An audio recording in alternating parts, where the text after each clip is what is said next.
ഇപ്പോൾ നിങ്ങളൊരു social media എടുക്കും, ഫേസ്ബുക്ക്. അതിൻ്റെ കമൻ്റാണ് നമ്മൾ വായിക്കുക.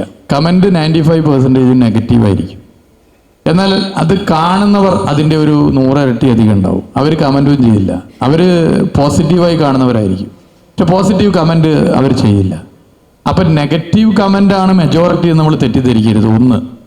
2, ഈ വിവാദങ്ങളെന്നൊക്കെ പറഞ്ഞ പേഴ്സണലി, ഇപ്പോൾ വ്യക്തിപരമായി നമ്മളെ ആരെങ്കിലും ബാധിക്കുന്ന വിവാദം, അതിലാണല്ലോ സ്വന്തം തടിക്ക് വരുമ്പോഴാണല്ലോ ആള് ആകെ പതറുക.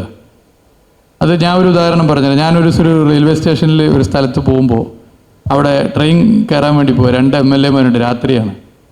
അപ്പോൾ അതിൻ്റെ തലേന്നൊരു ആരോപണം ഞങ്ങൾ 3 പേരിലും വന്നത്.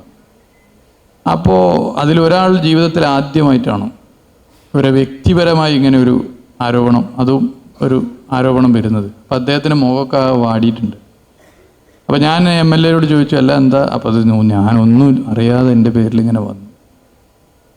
ഞാൻ പറഞ്ഞു, അത് സാരില്ല, 1-2 തവണ കുറച്ച് പ്രയാസം ഉണ്ടാവും, പിന്നെ ശീലമായിക്കോളും. അപ്പോൾ അതാണ് അതിൻ്റെ റെഡി. നമ്മൾ ഈ വിവാദങ്ങൾ എന്ന് പറയുന്നത് അതിനെ ആ നിലയിലെടുത്താൽ മതി.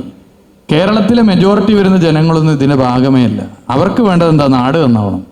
വിവാദങ്ങളോട് താല്പര്യമില്ല.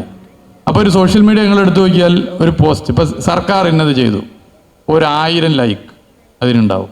എന്നാൽ ഒരു 25 കമൻറ്റ്, 25 നെഗറ്റീവാകും. അതിലൊരു കമൻറ്റ് എന്തായിരിക്കും? കണ്ടില്ലേ കമൻറ്റുകൾ ഒക്കെ സർക്കാരിനെതിരെ.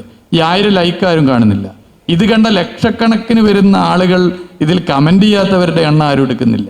അപ്പം അതുകൊണ്ട് സോഷ്യൽ മീഡിയയിലെ കമൻറ്റ് നോക്കിയിട്ട്, അതിലെ വിവാദം നോക്കിയിട്ട് നമ്മൾ ജീവിക്കാൻ തുടങ്ങിക്കഴിഞ്ഞാൽ ജീവിക്കാൻ പറ്റൂല. നമ്മൾ ബെഡ് കടന്നു പോകും.